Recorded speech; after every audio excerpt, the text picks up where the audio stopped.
नमस्कार, मैं हूं अनुपम। इस वक्त के बुलेटिन के साथ उत्तर प्रदेश में बीजेपी की बड़ी जीत ने सियासत के सभी समीकरण बदल दिए हैं। जिन मुद्दों को लेकर उत्तर प्रदेश में कभी सियासत की बिसात बिछती थी, इस बार उन मुद्दों पर बीजेपी का विकासवाद भारी दिखाई दे रहा है। जातिवाद, परिवारवाद पर योगी और मोदी का प्रहार प्रदेश में बीजेपी को मजबूती दे गया। अखिलेश के एमवाई यानी कि मुस्लिम यादव समीकरण पर बीजेपी का एमवाई यानी कि मोदी योगी समीकरण काफी हावी रहा है। योगी के कानून राज पर जनता ने मोहर लगाई। बाबा के बुलडोजर को एक बार फिर उत्तर प्रदेश के लोगों ने स्वीकार किया है। समाजवादी पार्टी जो सपना देख रही थी, वो सपना चकनाचूर हो गया। मायावती की पार्टी बीएसपी और कांग्रेस अस्तित्व की लड़ाई में सबसे निचले पायदान पर पहुंच चुकी है। 2022 चुनाव की तमाम बड़ी बातों के साथ बीजेपी के इस महाविजय का महाविश्लेषण करेंगे। उससे पहले आप इस रिपोर्ट को देखिए और उसके बाद होगी तफसील से चर्चा तमाम बिंदुओं पर।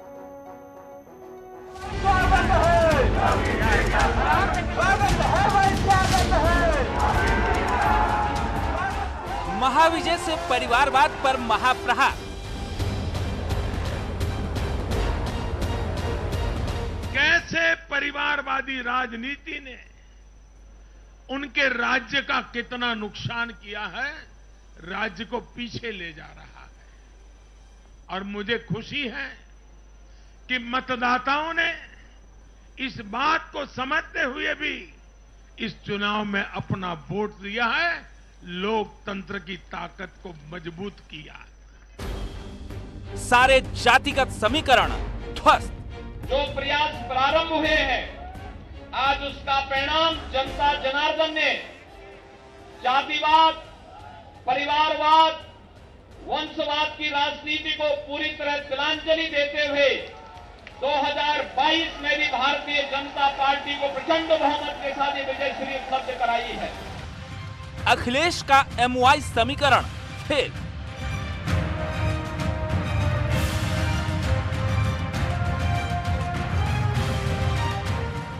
विकास के मोदी योगी समीकरण की जीत। लगातार विकास की बात की, गरीबों को घर, गरीबों को राशन, वैक्सीन, आधुनिक इंफ्रास्ट्रक्चर, हर विषय पर भाजपा का विजन लोगों के सामने रखा। 2022 चुनाव में कानून के योगी राज पर मुहर।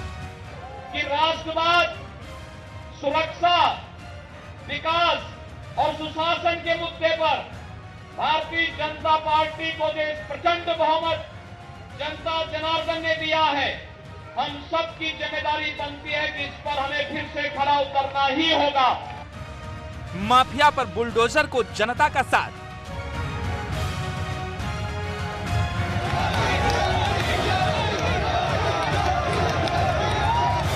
अपराध पर अंकुश, जीत का बड़ा फैक्टर।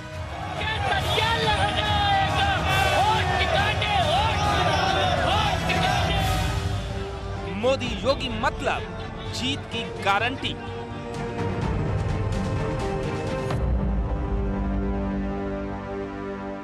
योगी के बुलडोजर पावर में फायर है। और इसी मुद्दे पर आज हम चर्चा करेंगे। हमारे साथ तमाम खास मेहमान जुड़ रहे हैं। शरद त्रिवेदी बीजेपी के प्रवक्ता हैं, भुवन जोशी समाजवादी पार्टी के नेता और कुश अम्बेडकर राजनीतिक विश्लेषक हैं जो हमारे साथ जुड़े हैं, जिनसे तमाम चीज़ों को आज हम समझेंगे और सिलसिलेवार पॉइंटवार कल जो नतीजे सामने आए हैं उन पर भी हम बातचीत करेंगे।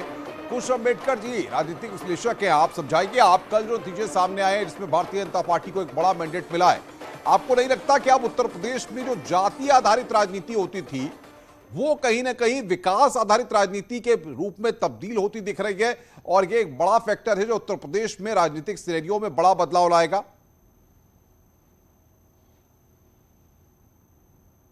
भाजपा ने एक अच्छा कार्य किया है और जनता ने उनको अपनी प्रथम पसंद के रूप में चुना है। पूरी तरीके से नॉन जाटव दलित, नॉन यादव ओबीसी, पूरा का पूरा अप्रकाष्ट उनके पास गया और महिलाओं का वोट एक बड़ी मात्रा में गया और लाभार्थी जो हर बिरादरी में से थे वो भी उनके पास गए और विपक्ष कहीं ना कहीं फेल हुआ है ये बताने में कि हम एक अल्टरनेट बन सकते हैं भाजपा का, उसको नकार दिया गया है। और यदि मैं बीएसपी की बात करूं तो पूरे अंबेडकर राइट सर्कल में एक बहुत बड़ी निराशा का और चिंता का विषय ये बात बन गई है कि जिस तरीके से बसपा धाराशायी हुई है, बसपा की सिर्फ एक सीट आना, मैं तो ये कहूंगा बसपा को 0 से शुरुआत करनी पड़ेगी कि 4 बार सत्ता बनाने वाली पार्टी एकदम 0 पे आ गई है, जो बहुत बड़ी निराशा का विषय पूरे अंबेडकर राइट सर्कल के लिए है। सपा ने वापसी जरूर की है जी, लेकिन इतना काफी नहीं है जितना सपा ने मुस्लिम और यादव के दम पर वो विपक्ष बन सकते हैं, लेकिन सत्ता पक्ष में आने के लिए उन्हें बहुत मेहनत की जरूरत है। जो नॉन यादव ओबीसी है, जिसके कई नेताओं को उन्होंने ज्वाइन भी कराया था, तो वो सबका सब उनका फार्मूला फेल हुआ है। नॉन यादव ओबीसी ने या दलितों ने या अपर कास्ट जो भाजपा से नाराज था, उसने बिल्कुल भी अखिलेश यादव पर विश्वास नहीं जताया। बिल्कुल। शरद त्रिवेदी हमारे साथ हैं, बीजेपी के स्पोक्स पर्सन है। शरद जी, एक बड़ा मैंडेट भारतीय जनता पार्टी को मिला है, क्या लगता है आपको जनता के लिए जो काम किए गए कानून व्यवस्था पर और बाकी चीजों पर जो आपने फोर्सफुली एक्शन लिया, वो कहीं ना कहीं पब्लिक में एक बड़ा मैसेज दिया है, इसीलिए सरकार पर भरोसा जताया गया है? बिल्कुल अनुपम जी, हम लोगों ने खेल नियम बदल दिए। जिस हालात में उत्तर प्रदेश हमको मिला था, निरंकुश अपराध था, दंगे चल रहे थे, अब माफिया के हाथ में सत्ता थी और खनन माफिया, भू माफिया, शिक्षा माफिया, पोस्टिंग ट्रांसफर माफिया, जो हालात उत्तर प्रदेश में थे वो दयनीय स्थिति, भयावह स्थिति थी। जब तो और 4 बार सपा, 4 बार बसपा की सरकार आई है, तो इन लोगों के कृत्य को जनता देख चुकी थी, हर तरह से परख चुकी थी, निहार चुकी थी। जनता को एक विकल्प की जरूरत थी और भाजपा वो विकल्प आया है जिसका विपक्ष के पास कोई ऑल्टरनेटिव नहीं रह गया है इसका जवाब देने का। हम लोगों ने सबसे पहले अपराध को नियंत्रित किया, माफिया को खत्म किया, जिस तरह की घूसखोरी चल रही थी उत्तर प्रदेश में उसको बंद किया और विकास के कार्यों को हमने जनता के सामने लाए। आपको क्या लगता है कि समाजवादी पार्टी पर क्यों लोग भरोसा नहीं जता पाए? क्या अहंकार और जिस तरीके से जातिवाद और धर्म विशेष के आधार पर बांटने की कोशिश की गई, इसीलिए समाजवादी पार्टी पर लोगों का भरोसा नहीं हुआ? ये लोग सोशल इंजीनियरिंग की बात कर रहे थे, हम लोग डिलीवरी की बात कर रहे थे। इंजीनियरिंग और डिलीवरी में बहुत फर्क है। जो हम लोगों ने कहा था वो करके दिखाया। जनधन योजना में हर एक के अकाउंट में पैसा ट्रांसफर हुआ है, जियो टैग्ड घर बने हैं, आप किसी भी घर को ट्रैक कर सकते हैं। भुवन जोशी भी मेरे साथ है, आप उन तमाम योजनाओं को गिनाएंगे। भुवन जोशी, सवाल ये है कि आप सोशल इंजीनियरिंग करते रह गए और उन्होंने जो काम किए उनको गिराते गिराते ये सत्ता में आ गए हैं। मैं आपके चैनल के माध्यम से उत्तर प्रदेश की महान जनता को आभार प्रकट करता हूँ, धन्यवाद देता हूँ कि उन्होंने समाजवादी पार्टी को 2.5 गुना सीटें दी है और 52% भी बढ़ाया है। तो हमें विपक्ष की भूमिका को दिया है और समाजवादी पार्टी आसानी से एक मजबूत विपक्ष की भूमिका का निर्वहन उत्तर प्रदेश में करेगी। सवाल ये है कि कमी कहाँ रह गई? भुवन जी, कमी कहाँ रह गई? देखिए, ये तो पार्टी अपने चिंतन और मनन करेगी और चिंतन और मनन जब होता है तो चुनाव का रिजल्ट आता है। चुनाव का रिजल्ट आ गया है, पार्टी चिंतन और मनन करेगी। भाई, हम भी चुनाव जब प्रचार चल रहा था, जब मतदान हो रहा था, तब हम भी सुनते थे लहर नहीं ललकार होगी, आ रहे हैं अखिलेश। और ये क्या माना जाए, शुरुआत से आप लोगों ने ज्यादा हवा भरने की कोशिश की और उसके बाद जब परिणाम आए तो गुब्बारे से हवा निकल गई। कहना चाहता हूँ आपके चैनल के माध्यम से, पार्टी 300 का लक्ष्य ले, लेकिन हमारी कोशिश कम रहेगी, चाहे वो जहाँ पे हमले हो चाहे 300 में, उस पर पार्टी चिंतन और मनन करेगी और आगे बढ़ने का काम करेगी। मैं एक बात और जिम्मेदारी से कहना चाहता हूँ, समाजवादी पार्टी जो है संघर्ष से जन्मी पार्टी है। हम संघर्ष करेंगे और उत्तर प्रदेश के पूरे समाजवादी से गठबंधन करने के लिए पूरा प्रयास करेंगे।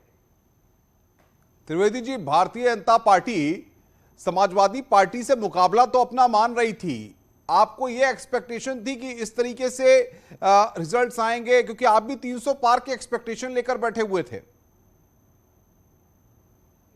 जो समाजवादी पार्टी और अन्य पार्टियां नकारात्मक सोच को लेके चुनाव में उतरी थी, इनका सिर्फ एक एजेंडा था कि हमें भाजपा को बाहर रखना है।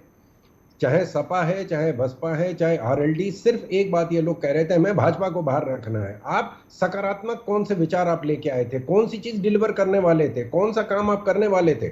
और जब ये चुनाव में उतरे हैं तो इन्होंने सबसे पहले उन्हीं, गलतियां हर एक से होती हैं, ठीक है, आप एक बार चुन के आए थे, आपसे गलती हुई, दोबारा चुन के आए, गलती हुई, तो 4 बार गलती के बाद जब आप जब चौथी बार आप चुनाव में, 5वीं बार आप चुनाव में कूदे हैं, तो फिर आपने उन्हीं माफियाओं को टिकट दिया जो मोदी जी के टुकड़े टुकड़े करने के कह रहे थे। माफियाओं के सहारे आप सत्ता पाना चाह रहे थे, ये बड़ा आरोप लगा रहे हैं शरद जी। आपने तो माफियाओं को टिकट दिया। देखिए, मैं कहना चाहता हूँ हमारे जो साथी बैठे भारतीय जनता पार्टी के उनसे कहना चाहता हूँ मैं आपके साथ विज्ञान के ऊपर, आपके साथ को राजनीतिक विज्ञान भी काम करना है और विज्ञान का प्रयोग में सफल होते हैं और असफल होते हैं, लेकिन राजनीतिक पार्टी और राजनीतिक व्यक्ति दोनों से सीखने का काम करता है। तो आगे बढ़ेंगे, जो अपनी चिंतन करेंगे, भजन करेंगे और आगे बढ़ेंगे। शरद जी, ये तो आप ही की पार्टी पर सवाल खड़ा कर रहे हैं। शरद जी, ये तो आप ही की पार्टी पर सवाल खड़ा कर रहे हैं। इनके कृत्य को जनता जानती है। जब 93 में ये पहली बार चुन के आए थे तो 28 विधायक विधानसभा से अस्पताल में पहुंच गए थे, इतनी अच्छी बहस हुई थी। बहन जी पे इन्होंने हमला करवाया, तेवतिया जी पे गाजियाबाद पे हमला करवाया, रीटा बहुगुणा जी जब कांग्रेस में थी तो उन पे हमला हुआ। लखनऊ में लखनऊ के एसएचओ को, हजरतगंज के एसएचओ को उन्हीं की गाड़ी में बांध के लखनऊ में हजरतगंज में घुमाया गया, डीएसपी को गोली मारी गई, पुलिस भैंसे खोज पकड़ रही थी। ये तो बता रहे हैं कि आपके राज में क्या गुंडा राज था जो ये इन्होंने सुधारने की कोशिश की है। एक भी दंगा हमने होने नहीं दिया है, और जब दंगे की कोशिश करी गई उनसे पैसे वसूले गए, और उसकी जो उनका हश्र हुआ है उसके बाद कभी कोई दंगा उत्तर प्रदेश में नहीं हुआ। ये पहली बार 70 साल के इतिहास में, चाहे आप कांग्रेस का इतिहास ले लीजिए, सपा का ले लीजिए, बसपा का ले लीजिए। शरद जी, वक्त की हमारे पास कमी है, यहाँ पर रुकना होगा। भुवन जी आपका, कुश जी आपका हमारे साथ जुड़ने के लिए और बातचीत करने के लिए। तो यहाँ पर हम रुक रहे हैं और